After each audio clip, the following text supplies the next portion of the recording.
Salut tout le monde, j'espère que vous allez bien. Moi, ça va super par la grâce divine. Aujourd'hui, je vous reviens avec une vidéo de témoignage. Comment vivre dans une maison avec les rats pendant des ans. Ouais, ça c'est mon histoire. Comment vivre dans une maison avec les souris pendant des ans. Alors, restez là pour écouter ces témoignages qui est merveilleux, qui va t'édifier, qui va te donner le courage et la force encore de se raccrocher avec ton éternel. Si tu es croyante et si tu n'es pas croyante, n'oublie pas que Dieu est notre sauveur. Surtout, cours vite, crois en lui et adore lui, il est merveilleux. Alors, on se retrouve dans quelques secondes.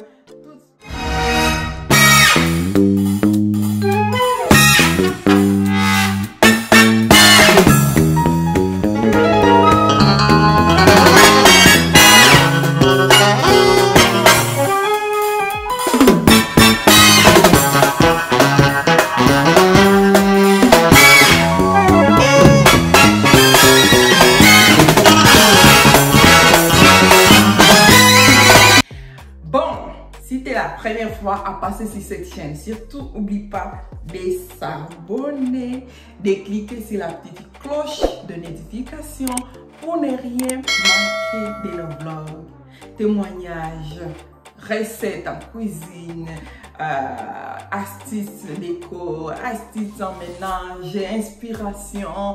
Donc un peu tout de ça. Surtout n'oublie pas de s'abonner et de cliquer sur la petite cloche des notifications. On se retrouve tout à l'heure.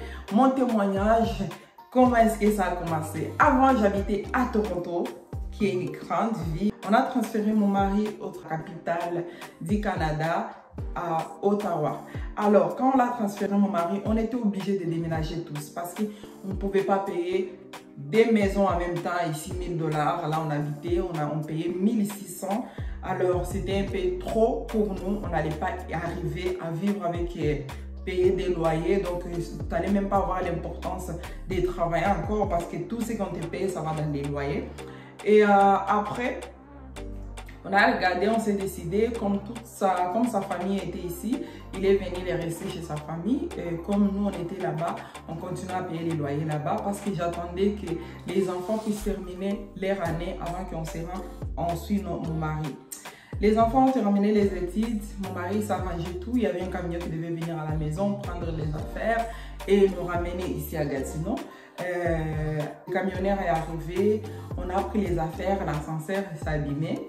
Alors, le propriétaire de la maison il nous a dit non, vous devez continuer le lendemain parce qu'on doit envoyer quelqu'un qui doit réparer l'ascenseur. Comme on nous a dit qu'ils vont envoyer quelqu'un pour réparer l'ascenseur, les camionneurs devaient retourner et revenir le lendemain. Les camionneurs retournaient le lendemain, on a mis toutes les affaires qui étaient restées. D'ailleurs, au départ, ils sont venus trop tard, vers la soirée. On a mis toutes les affaires dans les camions. Après, on se dit qu'ils vont venir nous livrer, on va se suivre derrière et tout. On est sorti, mon mari dans une autre voiture, moi dans une autre voiture avec les enfants.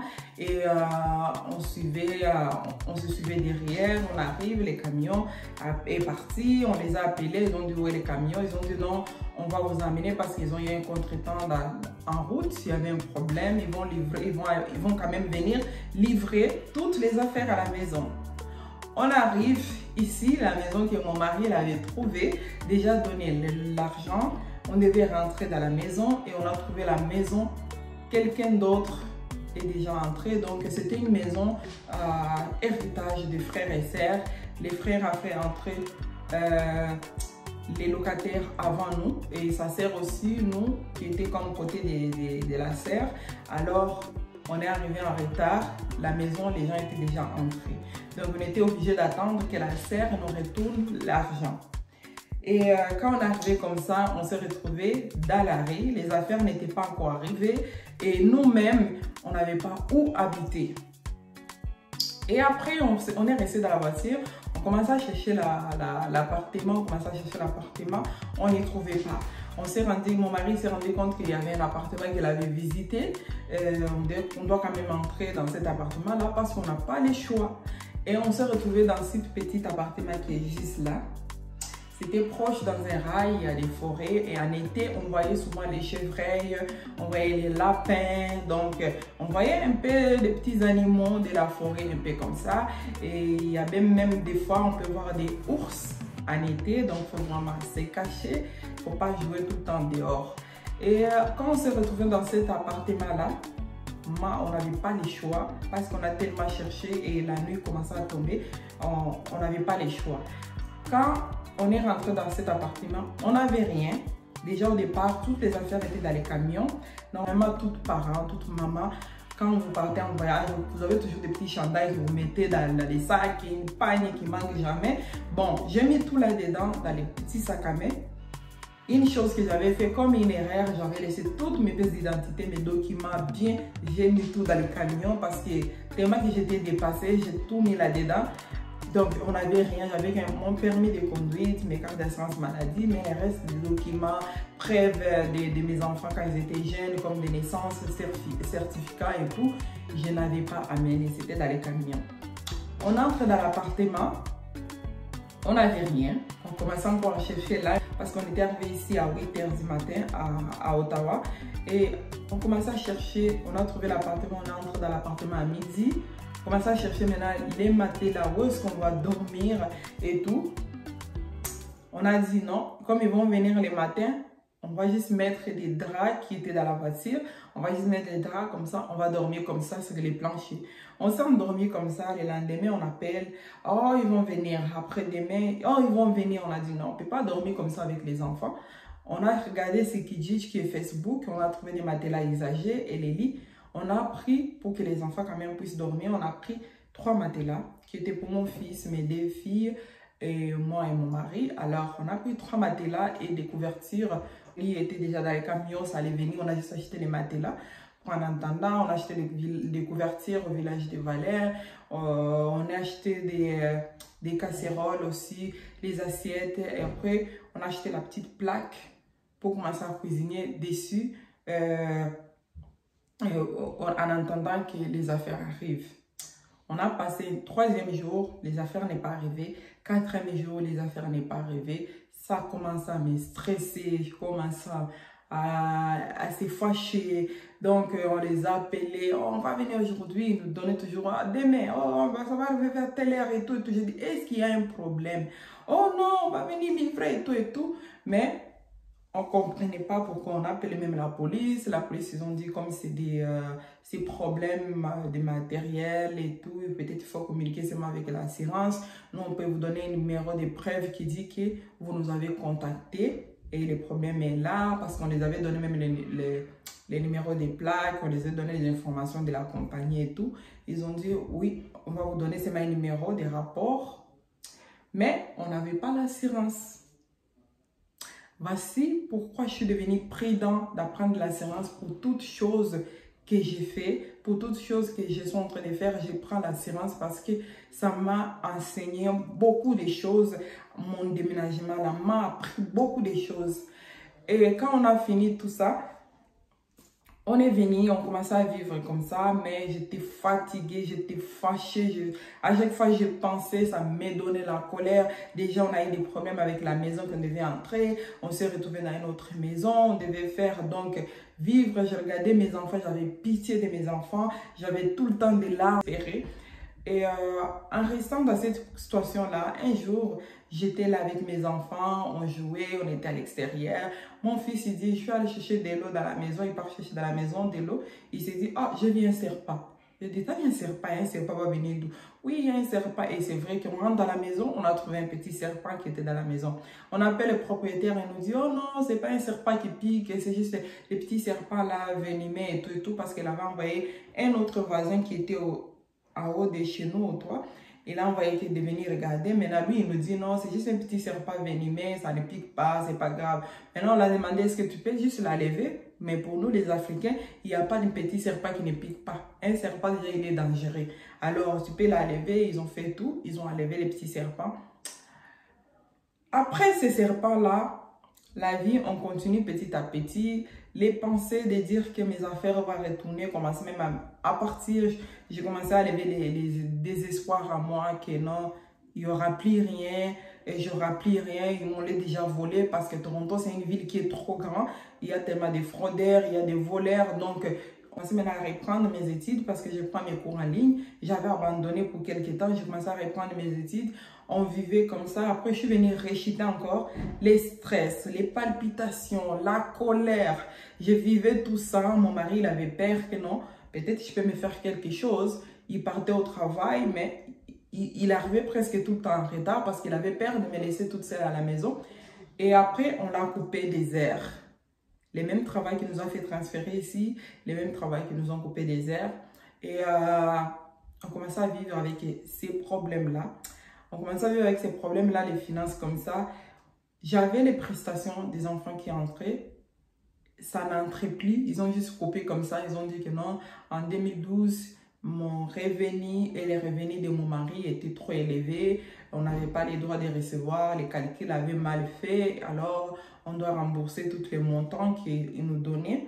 Et pour d'autres personnes, j'ai déposé des questions. Les gens m'ont dit que non, normalement, ils ne coupent pas tout. Mais par exemple, si tu as la dette de 1000 dollars, ils doivent commencer à couper. Et si tu reçois 100 dollars, ils vont commencer à te couper 10 dollars, 10 dollars. Mais moi, on m'avait coupé toute la totalité. J'en avais rien du tout. Et on vivait avec ces montants-là, les salaires de mon mari. On n'avait pas d'autres sources qu'on devait vivre avec. J'ai arrêté encore l'école. Après, on commençait à vivre comme ça. Je restais à la maison, je faisais que pleurer avec... Parce que ce temps-là, j'avais 4 enfants. J'étais avec la petite qui avait juste 2 ans. Et je commençais à pleurer tout le temps, tout le temps. Genre, ça m'est arrivé un temps comme ça. J'étais désespérée, fatiguée. J'avais qu'une seule robe qui était sur moi avec l'épargne. Donc, je lavais la robe la nuit et je l'étalais la nuit pour les porter le lendemain pour que ça puisse au moins sentir bon. Alors, en vivant dans ces situations-là, on continue désespéré. Depuis que j'étais arrivée, je faisais à peu près 4 mois. Je ne partais pas à l'église parce que je n'avais pas quoi m'habiller avec. C'était tellement trop. J'appelle maintenant mon parrain. Je parlais avec mon parrain, comme c'est un pasteur, alors ils se sont arrangés, ils sont venus prier à la maison et tout. On commençait à vivre au moins une situation qui était bien. Je commençais à retrouver la force en moi, le courage et tout. Comme je commençais à récupérer l'énergie et la force, j'ai repris mes études. Je commençais à aller à l'école, je faisais tout en ligne. C'est rendu à une période que je devais faire les stages. On a commencé à faire les stages. En faisant les stages, là, je faisais les stages. On m'a dit, est-ce que tu aimerais travailler parce qu'on peut t'engager, on cherche quelqu'un si tu es intéressé. J'ai dit, ah oui, oui, je suis intéressée. Il fallait même dire depuis longtemps. Bon, je commençais à travailler là-bas, travaillant. Un jour, je rentre à la maison parce que mon mari rentrait souvent en retard à la maison. Moi, je finissais à 4 heures pour s'en occuper avec les enfants. Les enfants, j'ai trouvé les enfants dehors parce que l'école était juste derrière la maison. C'était pas vraiment loin. Et j'ai trouvé les enfants à l'extérieur de la maison. Je demande pourquoi vous êtes dehors. Il dit, oh non, parce qu'on avait des rats à la maison. Je dis, quoi? Il dit, oui, on avait les rats à la maison. Seigneur, j'ai dit, c'est quoi cette vie ici? On nous vole des choses. On vend des serpents. Là, ça devient les rats encore. C'est quoi? C'est quoi le problème encore? Les rats. Oui, vous avez vu un rat ou bien il dit les rats. Pas un, mais les rats au pluriel. J'ai dit, mon Dieu, qu'est-ce que j'ai fait pour que mes enfants puissent vivre cette vie de misère? Après, quand tout ce problème-là s'est passé, on a commencé à vérifier dans la maison, on vérifiait les rats venaient d'où. Donc, vous voyez, dans la machine à sécher, parce que ma cuisinière était, en fait, ma laveuse, ma sécheuse était dans la cuisine. Comme ma laveuse et ma sécheuse étaient dans la cuisine et tout, il y avait un petit trou. Là, normalement, une feuille aluminium là, qui sèche, qui prend l'air de la sécheuse, va dehors. Il n'y en avait pas la petite moustiquaire en travers des dehors et des dents. Donc, c'était juste ouvert comme ça. Mais quand les tuyaux, donc les souris et les serpents, on s'est rendu compte que non, c'est là maintenant que c'était entré. Quand on allait fouiller la feuille d'aluminium, on s'est retrouvé qu'il y avait tout un village. Grand-mère, arrière-grand-père, arrière-grand-mère, je sais pas, les petits-enfants, les cousins, les cousines, tout était là dedans. Il y avait tellement de tonnes de souris. Tu vois, quand tu regardes comme ça, tu commences même à voir les chairs des poules, tellement qu'ils montaient tellement c'était trop. Donc, c'était vraiment... Donc, j'ai fui, on a fui dehors. Les souris étaient éparpillées partout dans la maison.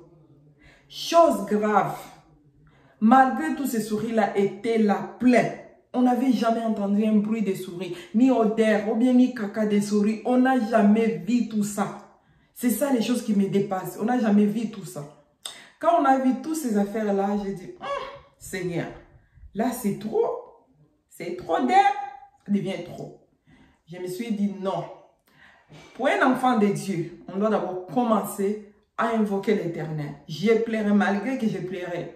J'ai commencé à lire Somme 151. J'ai commencé à lire Somme 35. J'ai commencé à lire Somme 23. J'ai commencé à lire Somme 91. Donc, j'ai commencé à lire tous ces sommes-là. Je commençais à lire.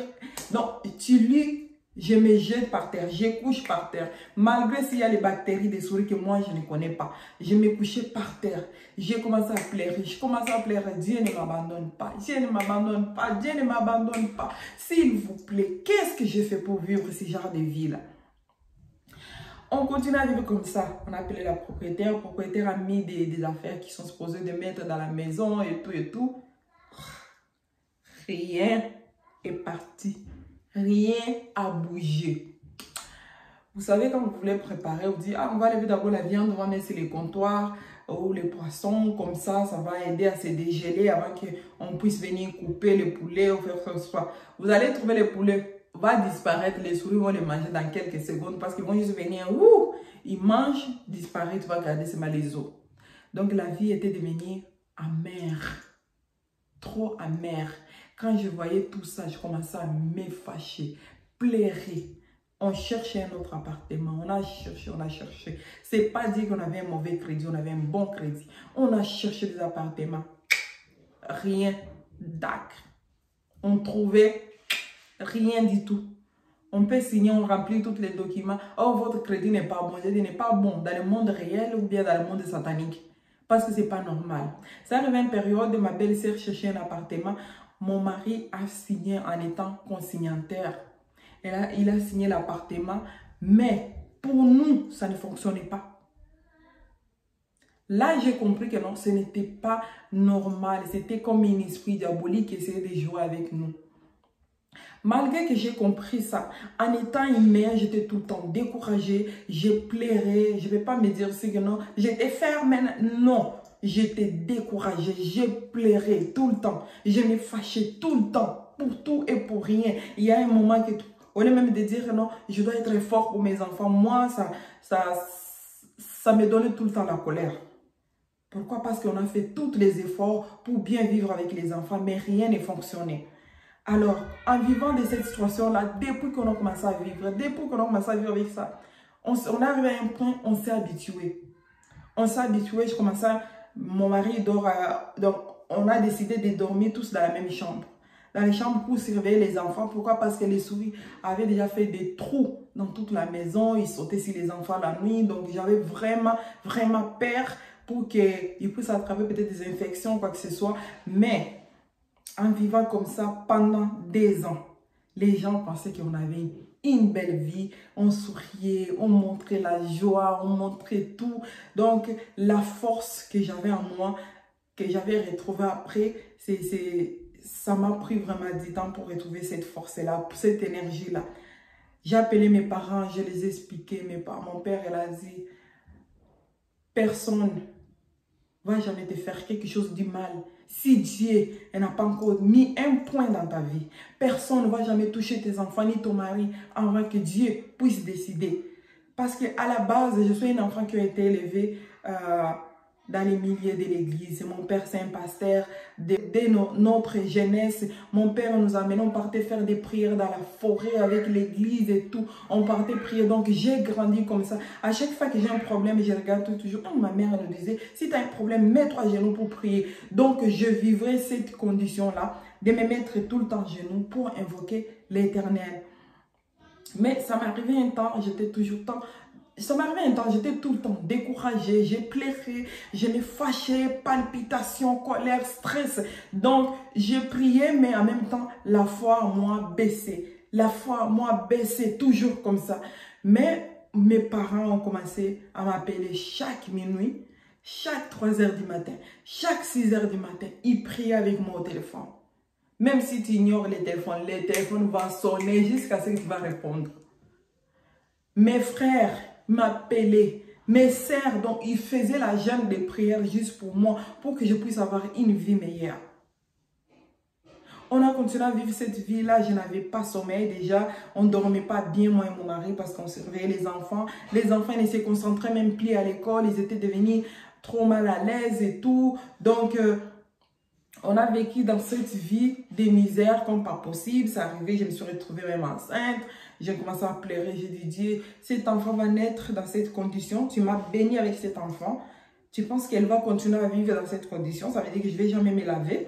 Parce que, où est-ce que je vais la mettre? Parce que si je la mets, les souris vont monter sur elle. Comment est-ce que je vais la mettre? Donc, les souris faisaient, s'il y a la lumière comme ça, on est au salon, vite à la cuisine, ils ne vont pas venir. Dès que tu fermes la lumière, ils arrivent. C'est comme ça ils faisaient. Donc, quand on a vécu comme ça, j'ai commencé à dire à Dieu, j'ai dit, moi, c'est trop. Moi, c'est trop de vivre des choses comme ça. Je suis fatiguée de vivre cette vie d'enfer. S'il y a des choses que moi j'ai fait ou mon mari a fait, il faut nous punir, nous. Tu ne peux pas punir à nos enfants.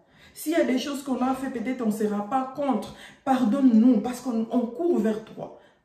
Depuis que ce problème a commencé, on n'est pas allé dans les maisons de voyants, on n'est pas allé dans les maisons de fétiches, mais on est venu vers toi pour que tu nous donnes la solution. Alors donne-nous la solution. Si tu es vraiment le Dieu qui existe, si c'était celui qui m'a gardé depuis que j'étais dans le ventre de ma mère, donne-moi la solution. Donc je priais, en fait, je n'étais pas en train de prier encore, j'étais juste en train de parler comme ça. La force en moi de prier avait terminé. C'était seulement commencer à parler. J'ai dit, Dieu, si tu es vraiment le Dieu qui existe, alors fais quelque chose. Moi, je ne vais pas continuer à vivre cette vie. Non. Je me cachais. Il y avait d'autres personnes qui ont aussi vraiment que non, j'étais retournée dans la ville, qui étaient contents de me voir, mais moi, je me cachais parce que je ne voulais pas les gens viennent chez moi. Comme les malheurs viennent jamais seuls, c'est arrivé à une période où j'ai perdu mon frère qui vient juste avant moi. Quand j'ai perdu mon frère, les pensées de dire que les gens vont venir me voir à la maison, oh, il y a les souris, ce n'était pas là. La douleur que j'avais, tout ça là, ça ne me préoccupait plus. Qu'est-ce que les gens vont dire? Après, quand le deuil est fini, je commençais à me dire, si les gens se moquent de moi, quand ils sont venus au deuil, parce qu'ils ont vu les souris, parce qu'ils ont vu, ils ont écouté le bruit des souris, moi je m'en fous. La honte ne va pas me revenir à moi, mais la honte va te revenir à toi, Dieu. C'était ça ma prière que j'ai priée.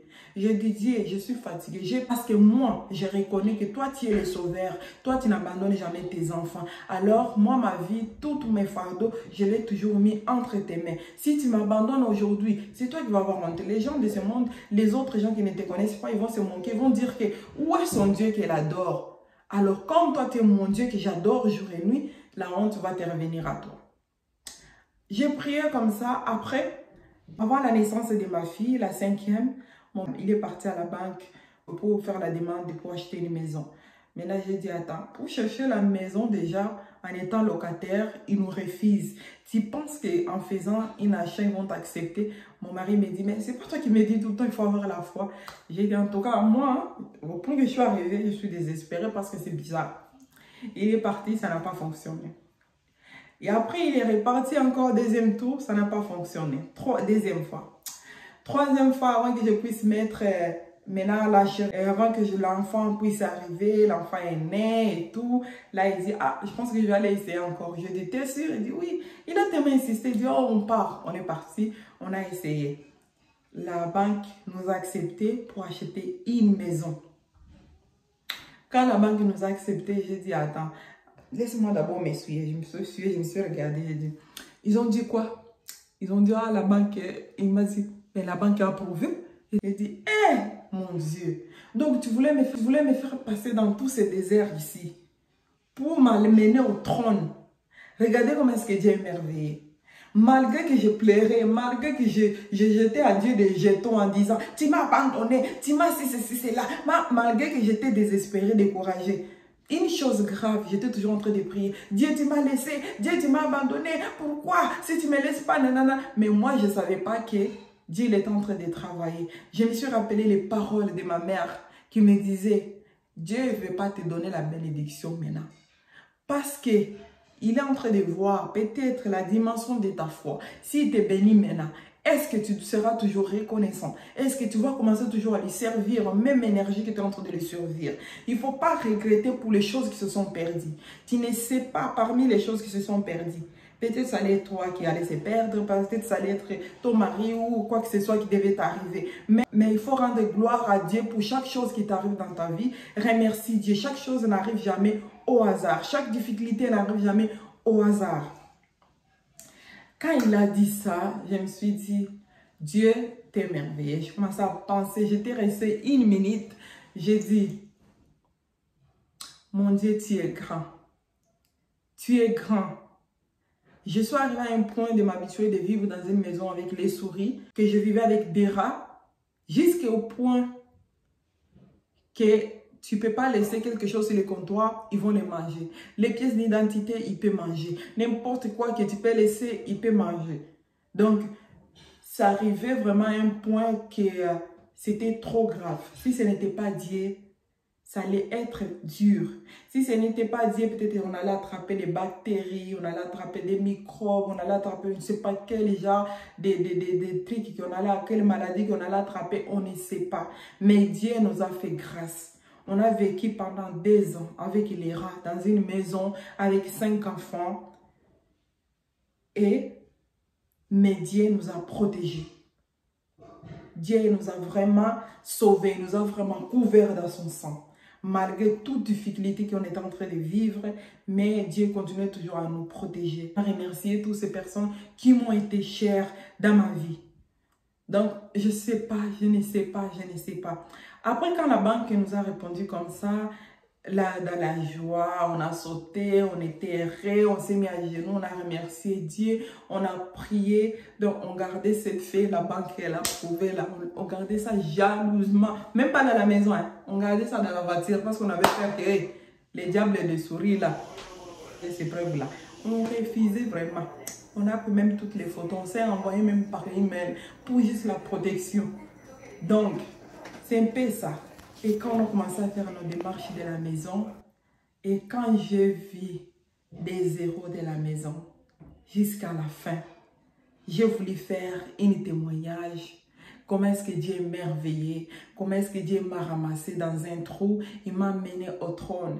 Il m'a ramassé par en bas. Il m'a mené dans un château. Voici pourquoi j'appelle ma maison un château. Parce que cette maison n'est pas venue par ma force, mais c'est venu par la force de l'Éternel. C'est venu malgré que ma foi était baissée, mais je n'ai jamais abandonné de prier l'Éternel. Malgré que j'étais découragée, désespérée, j'étais toujours accrochée à mon Dieu.